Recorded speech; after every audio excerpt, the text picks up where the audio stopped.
Hey everybody, it's Gary Ugarek, and I'm one of those guys that when there's a time to comment on something, I will always comment on it. So I thought, what not a better opportunity than do it right now. So, I'm kind of thinking, looking at today's political climate, and, I thought, well, should I run for public office? And, in the past I've said, I don't know if I'd want to do that because I have a lot of fucking skeletons in my closet. But I'm trying to wonder if the skeletons coming out would be worth it in order to actually do something for America. Because while I am registered as a Democrat, I am kind of a moderate that leans more left than I do right. And I'm sorry, I'm getting tired of this party bickering bullshit. And basically, I really feel that somebody in America needs to step up and do something and not just play the party politics. And I know every politician says that. I'm going to go to Washington. I'm going to inflict change. Well, the problem is everybody that promises to do that never does it. Never does it. And I think that's one of the biggest flaws. Now, do I plan on being the biggest mouth on the stage? Most likely, because I don't know how to shut the fuck up.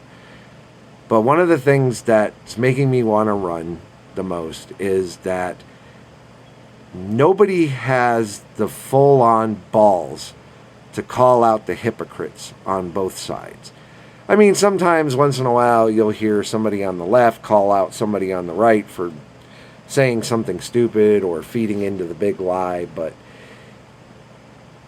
nobody's had the balls to really stand up and say, Senator so-and-so or Congressman so-and-so or Congresswoman so-and-so, I'm really getting tired of hearing your bullshit. The more you spread that bullshit, the more divided America becomes. And we get nothing fucking done.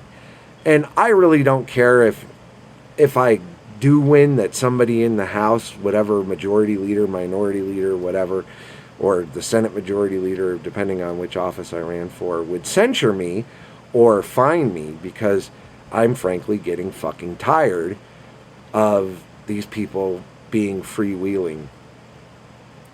So somebody asked me once, if you could run for office, what would be your platform? I'm like I said, I share more liberal values than I do right-wing values. However, I can guarantee you this, no matter what, if I run and you want to vote for me, guns. And I know a lot of my friends do not like guns. I'm sorry to say, I do support the Second Amendment. And I support a nationwide concealed carry permit. I don't think that there should be reciprocal rules between certain states. Like, for instance, if I go to Virginia, when I get to the Maryland state line, I have to take my gun out of my car. I have to remove the magazine, throw it in the glove box, and then put the pistol itself without the mag in the trunk. And then I got to stop again once I get back into Virginia to obtain the pistol from the trunk, reconnect the magazine to the pistol so I can then carry it again. And then I can do that through most of the South, no problem whatsoever. And obviously, if I go east into New Jersey and New York, I can't technically even carry the pistol anywhere on me because it contains a larger than 10 round magazine. And I don't feel anybody needs a 14, 15 round magazine. I'm sorry, I kind of draw the line there. 10 rounds is enough. But because you've already bought your pistols and you have your magazines from that purchase, which would be prior to something I would support, I would not take away or advocate to take away the larger magazines. I understand some states, that's all you can get. I believe it's Massachusetts, Maryland, and maybe a few. New York. I'm not sure what Jersey is, which is weird because I live literally right next door to New Jersey. And this is my cat, Xander. He would be coming with me. And so would my other kitty, Tabitha. I'm a cat man. Can't help it. I like dogs too, but I like cats. They're kind of self-sufficient, The other thing, now, this is something I kind of want to talk to you personally about. So, I don't really give a fuck if I ever got reelected. I really don't. I'm not going to sit there for whether it's House or Senate, the first year of doing something or the first 4 years of doing something, then having to spend the remainder of the term trying to win reelection. I don't see how I should spend more than 50% of my time trying to get reelected when I should be working for the people, and then let my record speak for itself. Did I support something you liked? Did I, support something you wanted to do away with? That's what I should be judged on.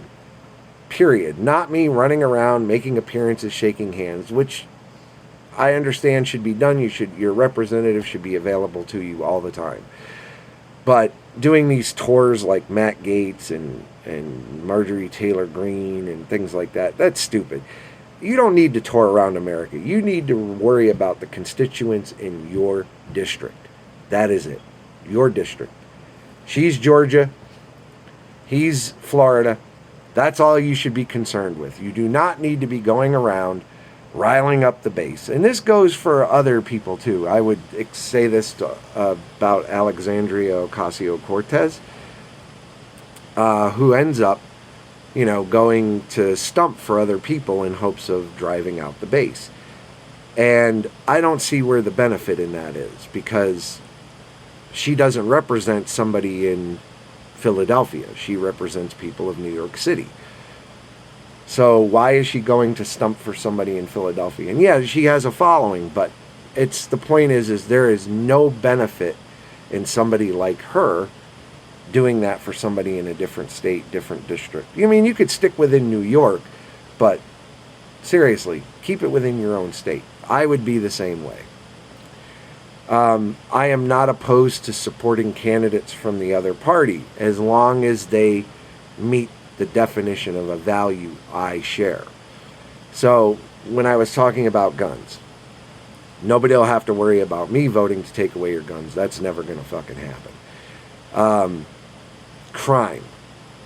Okay, so this is one where I could please some people and I can have people who are really going to not like me because of this.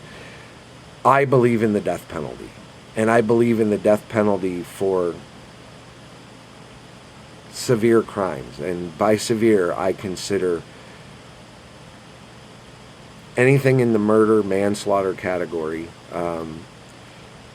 that you knowingly committed. So if you get behind the wheel drunk and you kill somebody, fuck that, right to death.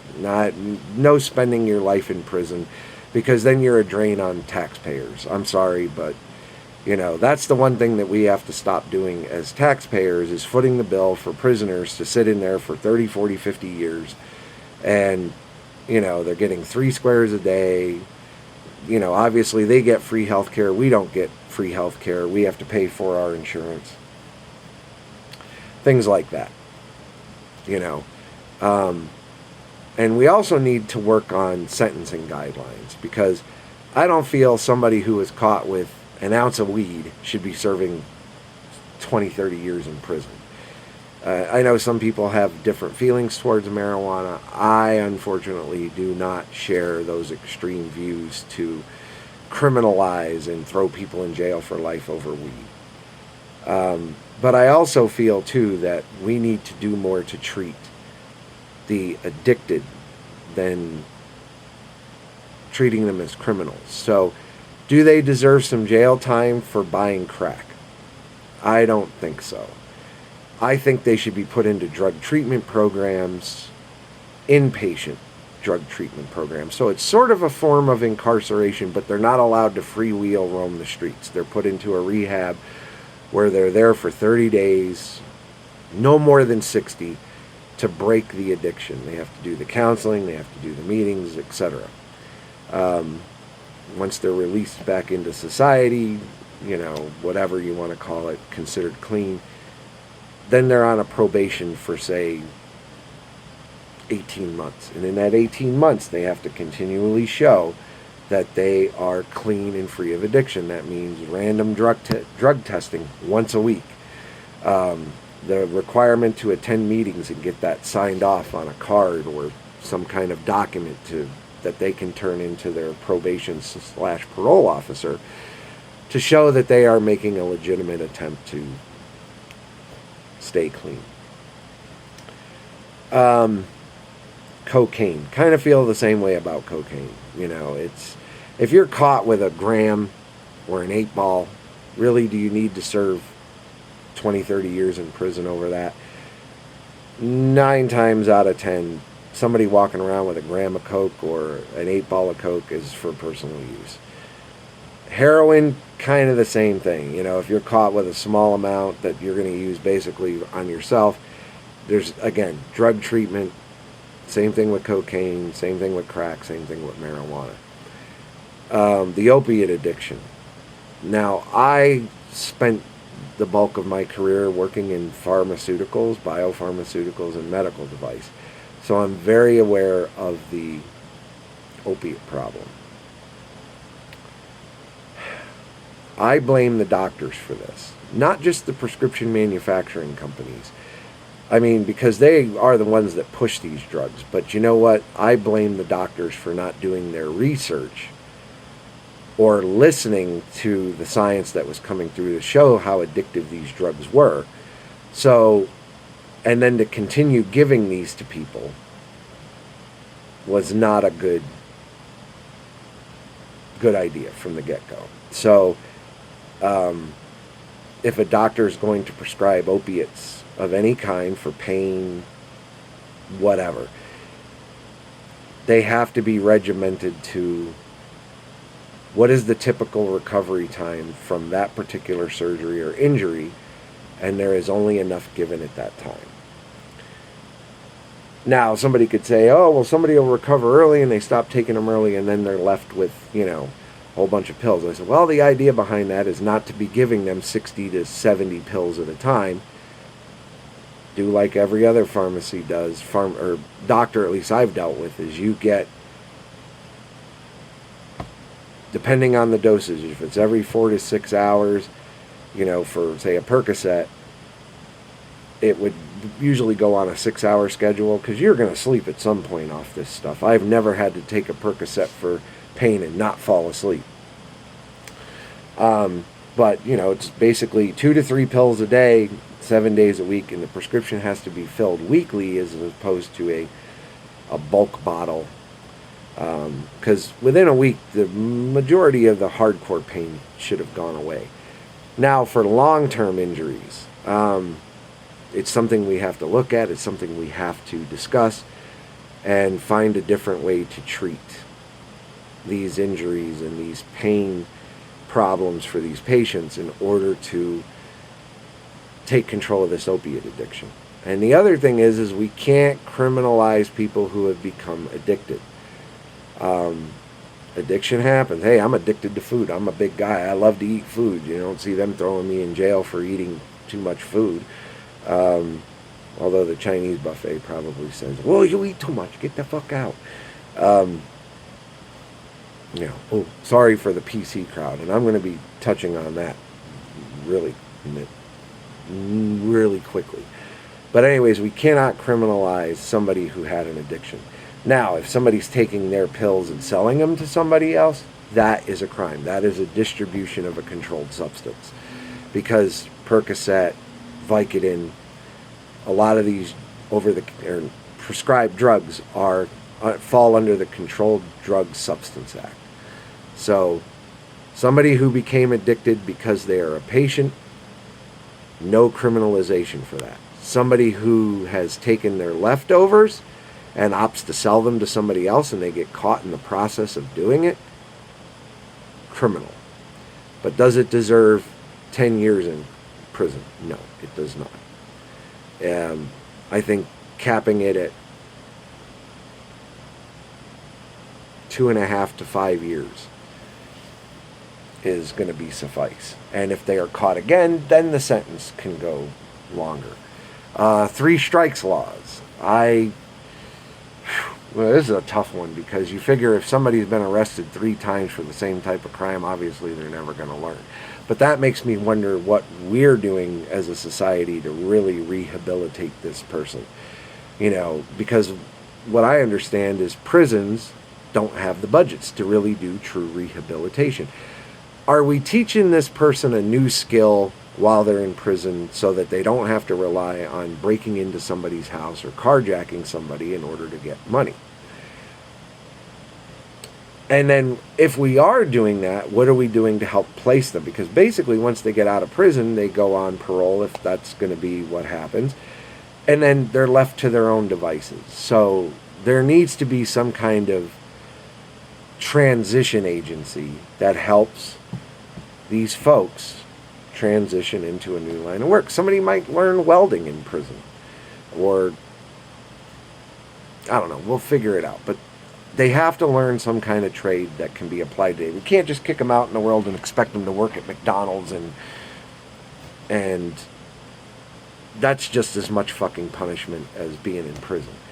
McDonald's, Burger Kings, things like that, they were always supposed to be jump-off jobs. This is where you start, get some experience, showing up for work, showing you're on time, learning some problem-solving skills, and then moving on to something with a little more responsibility, a little more complexity.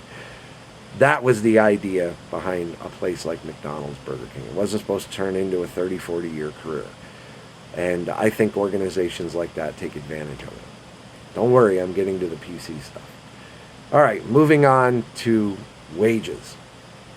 I'm sorry, $15 an hour to me isn't even enough as a minimum wage. And people are saying, oh, it's going to kill small business. Well, that makes me wonder what small business is doing that they can't figure out how to pay somebody a living wage to do the work. Because here's an example. There's stores in my area called Wawa. They are a Pennsylvania convenience store chain. There's some of them in New Jersey and I think one or two in Maryland. But they do hoagies, they do gasoline, they have basically a mini mart. And their hoagies are really good, so if you ever get a chance to travel to Pennsylvania and get a Wawa hoagie, do it. There's places like that that are paying a better wage than minimum wage. So when a small business owner says they can't get anybody to do the work, of course they can't, because nobody wants to work for $7.25 an hour. It's not going to happen. You can't live off of it. It's like $280 a week, or maybe $300 a week, whatever. It's just not enough. Okay, I mean, even when back in my day, minimum wage was $3.35, and with 40 hours after taxes, I think I cleared $114, and that was 1988, somewhere around there. And honestly, if I didn't live at my parents' house, because I was 16, 17 at the time, I couldn't afford to live on my own on that. Couldn't afford rent, because I mean, even back then, I remember seeing ads in the paper, because we didn't have Craigslist, we didn't have Zillow. Renting a property could, even up in upstate central New York, was still anywhere from $435 to $600 a month, and that was in the 80s. Could you imagine what it is today? I haven't been up there in a while, so I'm not really sure what the cost is, but I know it still isn't like $450. And that was for a one-bedroom apartment back then. So imagine $114 a week after taxes, right? What do you have? You have $456 gross monthly income. What are you supposed to do? $6. Right there went your rent. If you were an adult even working for minimum wage. And $5 an hour, which gives you what? $200 every week? We let you come home with maybe $150 after taxes. That's still only $600 a month. It's okay, now you've got rent for a place. What about electric, food, transportation? Do you see the pattern going? So if you take the average price of a one-bedroom apartment in a somewhat decent neighborhood, is going to run you somewhere between $750 and $1,000 a month for a one-bedroom apartment. Plus electric. I mean, right now I pay, something like 6 cents per kilowatt hour, I think it works out to. I mean, that's not cheap. I mean, sure, an apartment doesn't use what my home does, and just for reference, my home is about 3,000 square feet. But it still doesn't make it affordable. You're still going to have an electric bill that's going to run somewhere between $80 and $120 a month. Again, so taking the minimum wage part, so if you gross on minimum wage $1,200-1,400 a month, now you've got rent that's anywhere from $700 to $1,000 depending on where you live. You got to feed yourself, so figure $200, $250, maybe $300 a month for food. Well, there's $1,000. You got $400 left. Then you have your electric bill, which is going to cost you, we'll say $100 on even. Now you got $300 left. Well, where's the entertainment? Where's the transportation? Got to need a phone. You know, doesn't mean you have to go out and buy an iPhone, but you still need a phone. Even with the cheapest plan, you're paying $35, $40 a month. You see where it adds up? Not going to work at $7.25. It's not a living wage. Maybe back in the early 90s it was a living wage. But here's to give you an example. My mom worked in quality assurance. It's actually what my career is. And my father as well. But my mother used to pull down, I think, and this was back in 1987, I think. I accidentally saw one of her W-2s. And she was pulling down $45,000 a year as the director of quality for General Electric. $45,000 today isn't nothing. I used to make that about 15 years ago. Maybe a little longer than that. But my mom was pulling that kind of money down in the 80s. So yes, there was comfortable room to live. There was, you know, that was a true middle class salary. The problem is the thinking hasn't changed about middle class salaries between 1980 and today. So you really have to think about all the expenditures, because the object in life is to try to live with as little debt as possible and to be able to put something away for the future. Now, a lot of that comes from making smart choices, right? So you have a decent job. Do you need to go out and buy a brand new car that's going to cost you somewhere between $25,000 and $50,000, depending on what the bank's willing to lend you based on your salary? Does the car need to be a status symbol for you? It doesn't. It's supposed to be transportation, A to B. But let's face it, all of us commit the sin of vanity one way or another.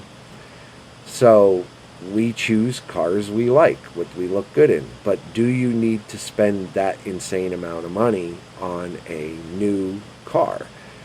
Can you find a car that's used that is still in that model line that you like and still has that design but may have 30,000, 40,000 miles? That car is not really truly broken in yet. And as long as you can get a Carfax history for it, and it shows it was maintained, oil changes, you know, the maintenance was done, things like that, it wasn't wrecked, that car can be reliable if you maintain it for a good 4 or 5 years.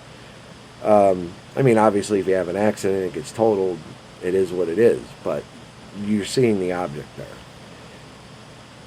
I used to be a person who would change cars often, and I mean really often. I probably wasted more money than I should have, but there's lessons in life. Right now, there's 3 cars in my driveway. There's a 2005 Mustang GT, a 2018 Chrysler 300S, and a 2010 Ford Expedition. The Chrysler 300S was the last brand new car I have bought. Brand new, window sticker, the whole 9 yards. And that pretty much has been the end of it. I bought that 3 years ago. It doesn't even have 11,000 miles on it as of today in 2021. But you're getting the point. It comes down to making smart choices and being responsible. The PC subject, I know you guys were waiting on this because I teased it. Political correctness. I am actually getting tired of. I grew up in a very much different generation. So imagine this. My mom was one of 8 kids.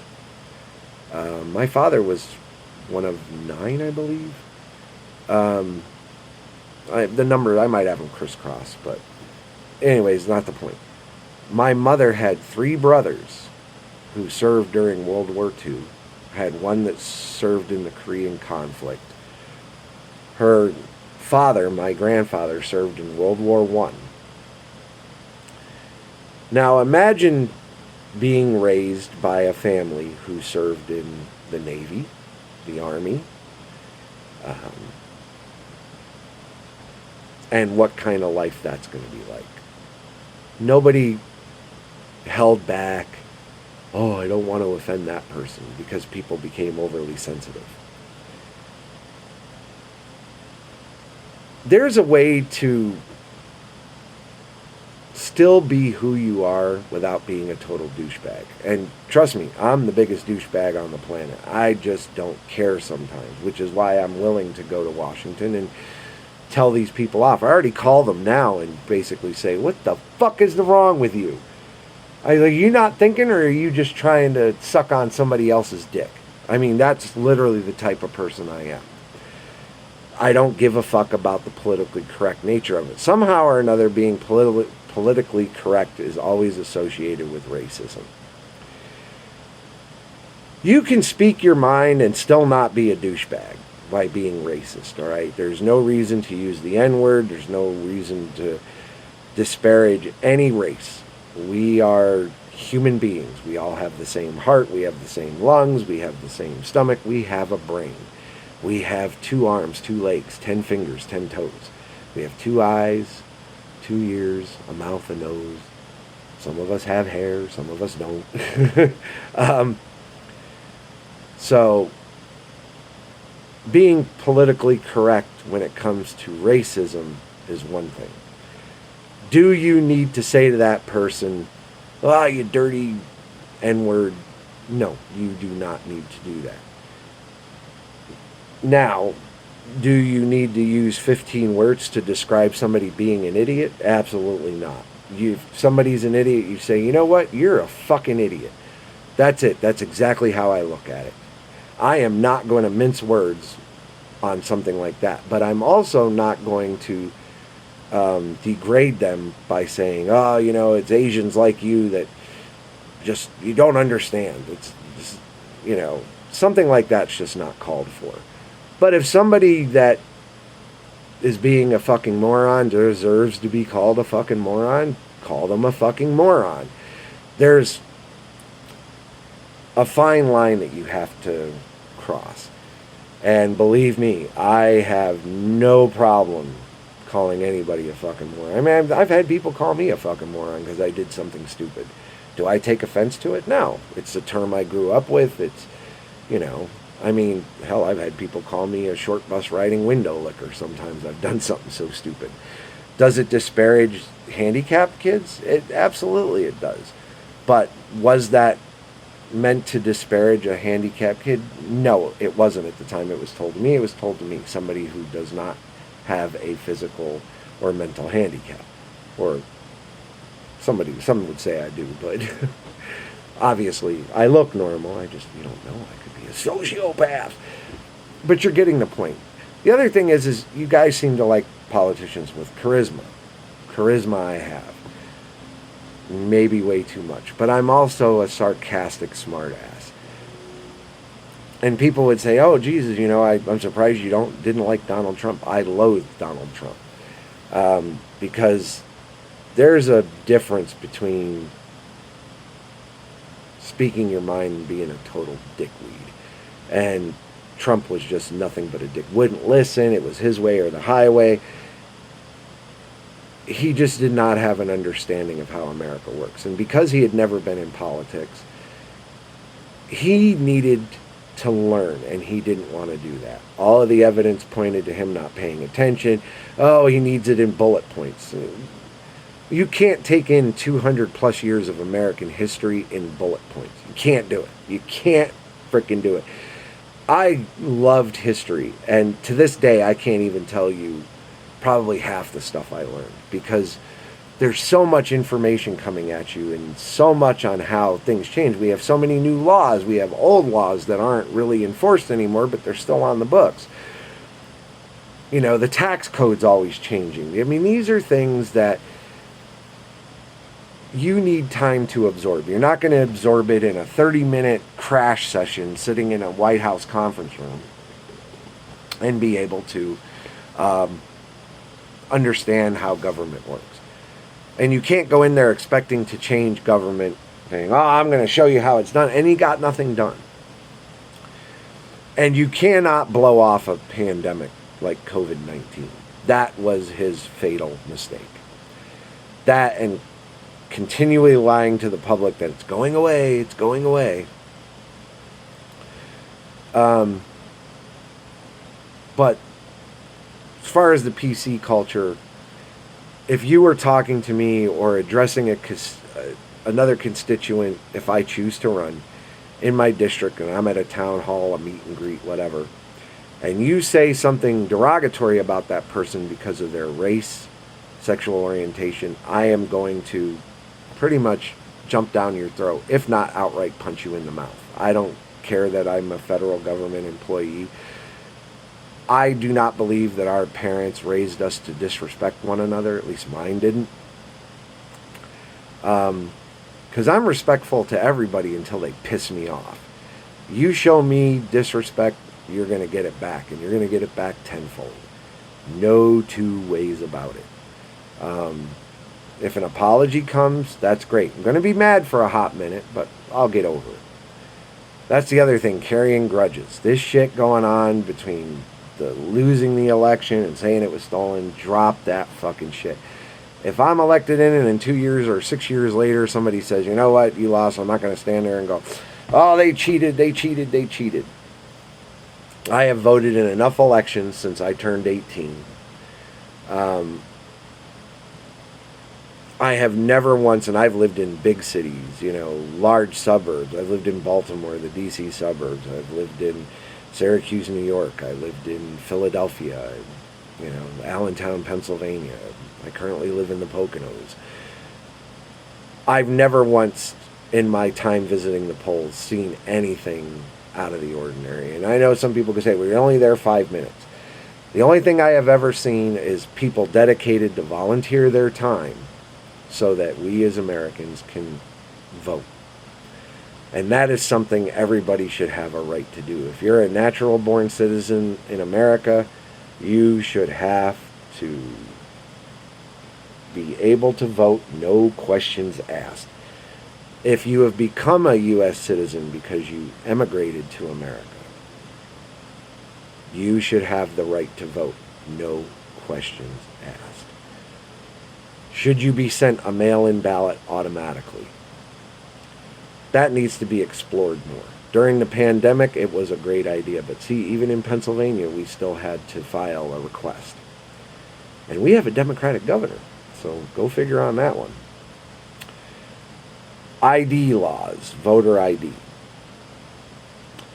Some people have to remember that a lot of minorities, especially the older ones, did not have the ability to get access to a photo ID. Because something in their history of their time here in America just is not obtainable. There isn't a viable birth certificate because of how things were treated back then with minorities. There's got to be a way we can figure it out, whether it's through using the Social Security card, verifying. If somebody has established a life with bills and everything else, at this point you've pretty much established who you are. They should be given some form of a photo ID. This person knows their birthday. If they've been selling it every year, they should be able to get an ID. And if somebody can attest to it, another person their age, another person that knows the family is willing to put on a sworn statement and be held criminally responsible if they lied, should be able to help that person get a photo ID. And that's something I would like to work on. But this stuff of creating voting laws when your state did not have a problem in the past elections to suddenly make voting more restrictive, I don't like that. And that should be taken care of on a federal level. But these are the things that I would run on and promise to you that I would accomplish. And the other thing is here's the best tool that you have at your disposal as a constituent.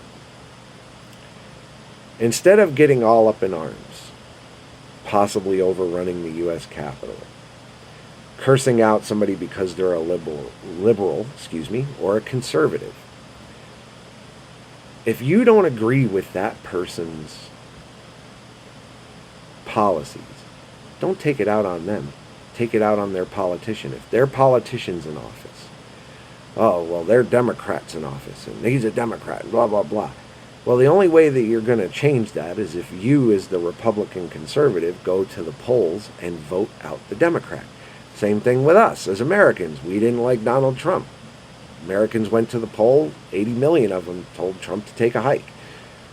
That's how you deal with it. You don't get mad, you don't get upset, you don't overthrow the government or try to overthrow the government.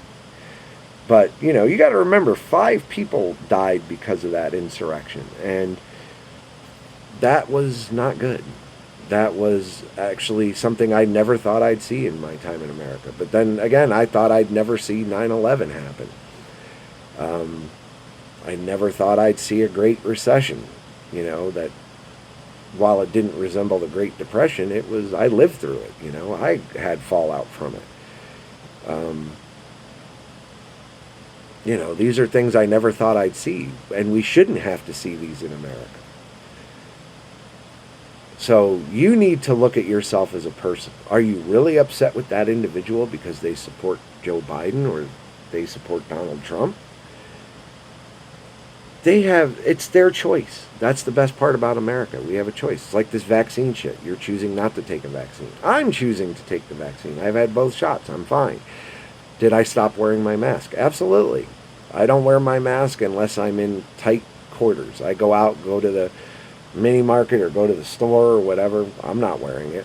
If I get pulled over by a cop because I'm speeding, I don't put my mask on. If he's wearing his, that's up to him. I'm not doing it. I have a vaccination card to prove it. But we aren't required to give that right now, and I don't plan on being required to give it. I'm trying to think of some other things. But as I do, I will put something together. But like I said, this is just a video of kind of me testing the waters and kind of putting my viewpoints forth and basically thinking what you, the constituent, would think. Now, obviously, if I put this up on YouTube or Facebook, a majority of the people that are going to see this actually live out of my district because I have more friends in other states than I do here in the Poconos. I've been a resident here 5 years, and I'm not as social as I used to be, but I have a good reason for that. Human beings suck. Sorry, hate to say it, you might find it insulting. I have found that the human beings I'm interacting with today are just not somebody I really want to be associated with at this time. I find that they lack manners, they lack class, they are for the most part ignorant. And not ignorant in knowledge, just ignorant in everything. And we shouldn't be like that. We're the United States of America. I remember that when I went to school, I was learning cursive writing in the first grade. They don't even teach it anymore.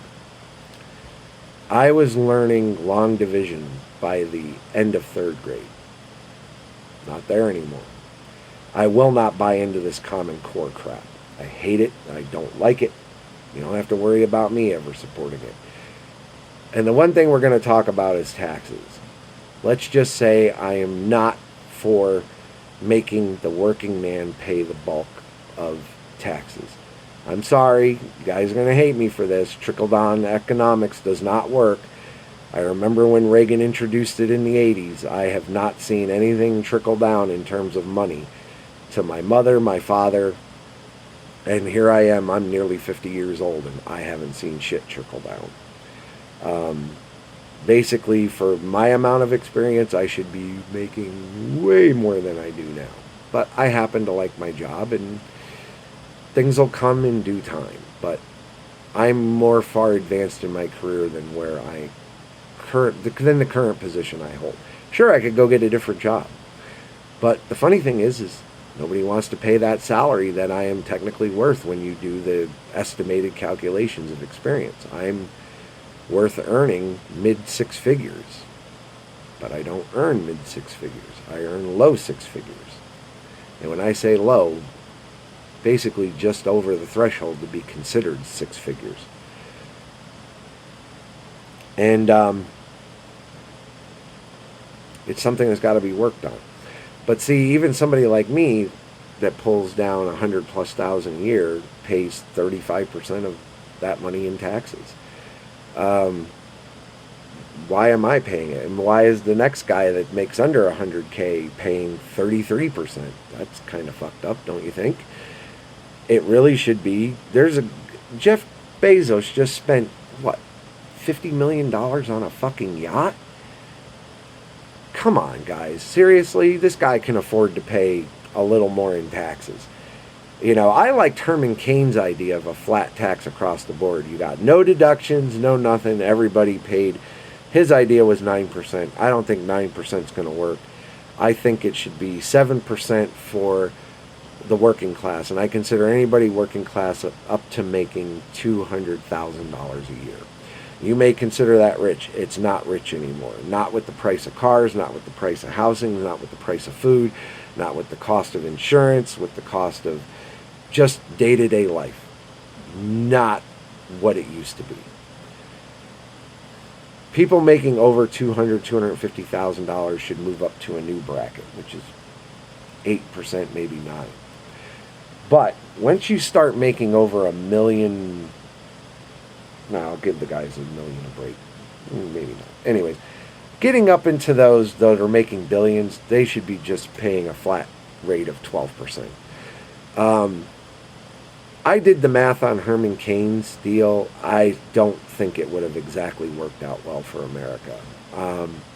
But the object to it is you have to pull the loopholes and you have to pull the bullshit deductions. Deduction for owning a private plane.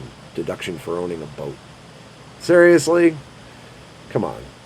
Sorry. Those were choices you made. I'm not footing the bill for that. And neither should anybody else in America. If you're pulling down, I worked for a company that profited $30 billion in 1 year. Do you know what they paid in taxes? Zero. Zero. Zero. See that? Zero. Zero. Sorry, I was doing this. I don't believe I'm not a white supremacist. Zero. That's what they paid. Nothing. They walked away with a $30 billion profit spread out over X amount of shareholders. $30 billion. Let's say that again. $30 billion. No taxes paid. None. Amazon, no taxes paid. Look how much fucking money they made. These guys need to be taxed at a flat rate. You get no deductions. That's your business, period. End of story. And you need to do business in America. If you chose because we're going to do a flat tax and you're not going to get deductions, you think you're going to pack up and go overseas, guess what? New tax rate, 50% of all your income earned on products that you ship to America and sell to Americans, 50%. And you're not putting that cost on the Americans, you're paying that out of your end of the profit, because you're not going to price gouge in order to make up that money. Not going to fucking happen. Not on my, well, at least wouldn't happen on my watch. And any bill that would support it would get a downvote from me. Oh, you know, they can go overseas, but, you know, we're going to allow them to only, nope, not going to happen. It's either 50% of the, I mean, I might compromise a little bit here and there, but they're paying something for going overseas and leaving America in the lurch. But if you stay here, you get a lower flat tax than the corporate tax. That's currently, I believe, 21%. Which I think is about where things should be. 20% is just a perfect number. But here's the other thing. If you think I'm saying too much, go back and look up America in the Eisenhower years. The manufacturing boom was financed because of high tax rates. But you didn't get taxed at the higher rate if you reinvested the money in your organization. That was the idea behind it. It was, look, we're going to tax you high if you're going to run away with the profits, but you reinvest that back into the business to help grow America, to make sure America prospers, we're going to cut you a break. And that's how that system worked. That's why America during the Eisenhower years, a man I respect, a Republican might I add, functioned in how America grew. America thrived. America's been in the shithole for a long time, and it really started during the Nixon years, the end of Nixon's term, before he resigned. And it carried on through Gerald Ford. Jimmy Carter didn't have much success, and Reagan just really fucked it all up with Reaganomics. Reagan was a great man. He's somebody you could probably sit and have a beer with. It's kind of like George W. Bush. I didn't like him. I didn't like his policies, but hell, if he was sitting in a bar, I'd sit and talk to him the whole time. We just wouldn't talk politics. Barack Obama, the same way. You may hate him because he's black or you think he's a Muslim. He's not. He's not a Muslim. He's black, but he's not a Muslim. I happen to agree with some of his things, like universal health care, which, he tried to get. I think at the taxes we pay, there's no reason we shouldn't have universal health care or some kind of a single-payer system. But, anyways, moving on from that. And it's not that I don't want to talk about the subject. I'll talk about it in great detail. It's just this video is starting to run almost an hour, and I didn't intend it to go that way. But these are the things that I want to change and work on. And we need infrastructure. We need jobs. We need to understand why people who have no kids are paying the same school tax as everybody else, and why are people that are struggling to make ends meet being my school taxes, overall property and school taxes where I live are $8,400 a year. And some people say, well, it's nothing in California, it's more. You're right, it is more in California. But in my area, the average income is actually a lot less. Now, I do well for my income, but other people in my area are really at the average or below it. And they're shelling out that kind of money, $8,400 every year. Because the average, now I have 5 acres of land with my house, but it's all rock and mountain. I live on top of a mountain. Again, wanted to be away from humans. But there's people with property that pay even more than that because their property is on a more viable piece of land, a better location. I had relatives that lived in New York State, Westchester County, Orange County, and they pay $20,000+ a year, and their houses aren't some multi-room mansion. They're houses that were built in the 50s and 60s, and sure, they've been updated, but still, it's if they're lucky, it wasn't even an acre of land, and it's now in a suburb that's overcrowded, and they're paying an insane amount of money. And some of them didn't even have kids. Why are we not using tax money that's being paid into the government and to the state? And this local tax shit we have in Pennsylvania's got to go. It should be just federal and state. The state needs to fund everything else. Leave it at that. But why is the federal government not kicking more into education? Oh, I know why. Because there's not enough tax revenue coming in to do that. And that's how we get into debt, because nobody's paying their fair share. When you start looking at this over the long term and start breaking it down into the little elements, people are like, oh, education this, education that. Okay, how do you pay for education? Well, I'm paying taxes. Are you, though? Are you and everybody else paying their fair share? If Amazon pays no taxes, or the company I told you I used to work for paid zero, where's the money going to come from to fund education? Where's the money going to come from to fund infrastructure? Where's money going to come from to fund our defense, our services, whether civil or military? Where does this all come from? It doesn't come from anywhere if nobody's paying their fair share. So it isn't just like, oh, let's sign another bill for $4, 5, $6 trillion and then just pray to God that I don't have to deal with paying the bill in 10, 15 years. We'll leave it to somebody else. The problem is, every time it gets left to somebody else, nobody does anything to fix it. They blame the Democrats for spending. Well, sorry, in 4 years, Donald Trump ran up the deficit $6 trillion. Biden's not off to a great start either, but where was Trump's infrastructure plan? Obama tried to put one through. Mitch McConnell wouldn't let it go through the end.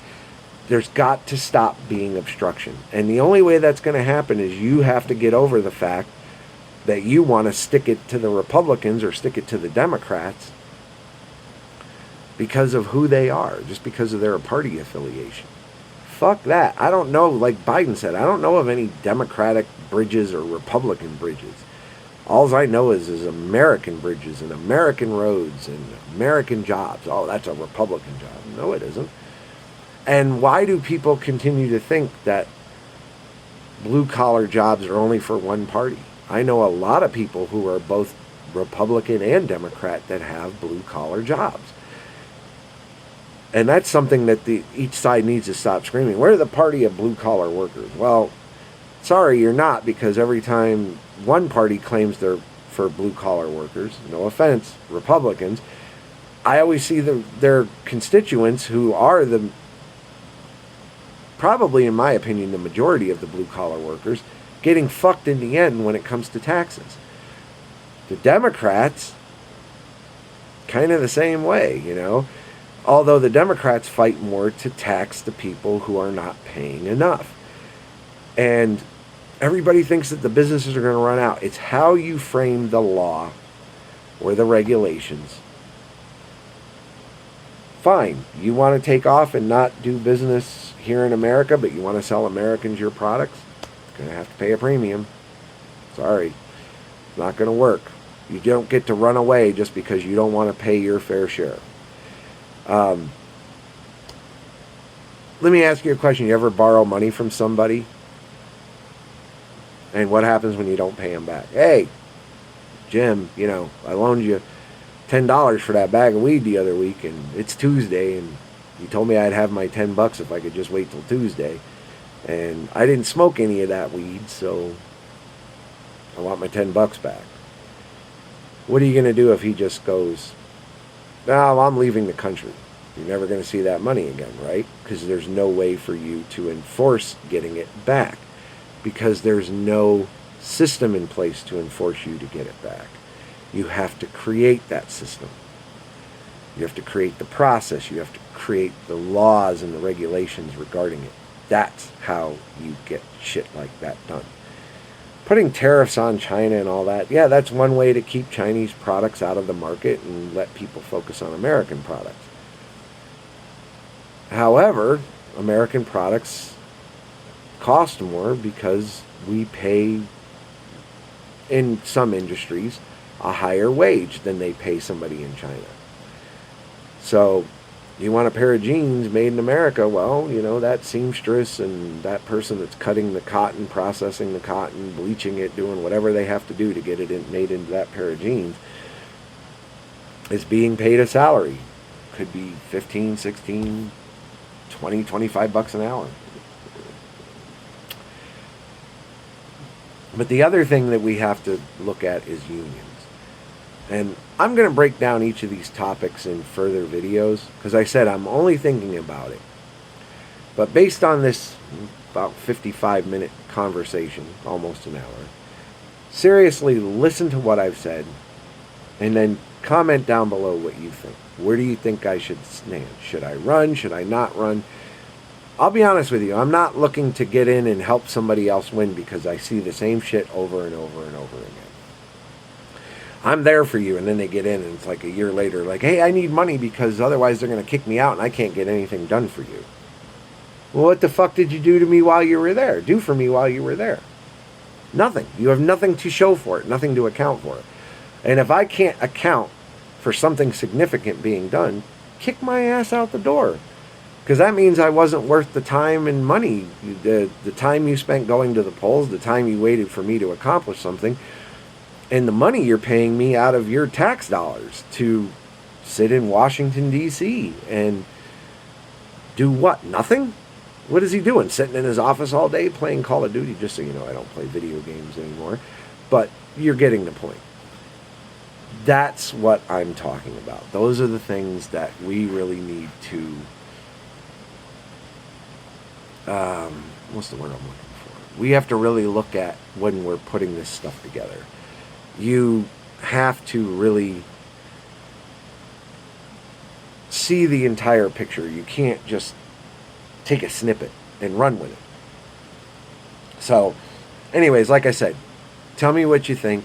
Full-blown honesty. Gary, you're a fucking idiot. Gary, yes, I think you're on the right track. And I want to know your political affiliation. Just put an R, a D, or an I. Republican, Democrat, Independent. Because I'd like to know who would agree with me on certain things. But you kind of know where I stand based on this quick video and conversation.